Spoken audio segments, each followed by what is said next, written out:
शिवशंकर हेच पती मिळावेत म्हणून माता पार्वतीने आपल्या सखीसोबत वनात जाऊन वाळूची शिवपिंड तयार करून त्याची पूजा केली होती आणि तेच व्रत म्हणजे हरतालिका होय. कुमारिका मुली आपल्याला चांगला पती मिळावा, सुवासिनी स्त्रिया आपल्या पतीचे दीर्घायुष्य व्हावे ह्यासाठी हे व्रत केलं जातं. दिवसभर उपवास करून दुसऱ्या दिवशी गणपती बाप्पा आल्यानंतर हा जो व्रत आहे तो सोडायचा आहे. संध्याकाळी भजन कीर्तन तसेच आपल्या मैत्रिणींसोबत नाचगाणी करायची आहेत.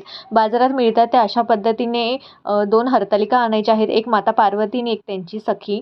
वाळूची शिवपिंड तयार करून त्याच्यावरती दूध, पंचामृताने अभिषेक करून चंदन, भस्म, तांदूळ, वस्त्रमाळ, बेलपत्र, सफेद फूल, धोतरा हे सर्व आपण या शिवपिंडीला अर्पण करायचं आहे.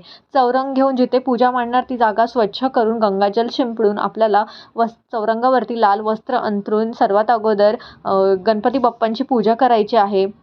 एका हातामध्ये फूल, तांदूळ आणि हळद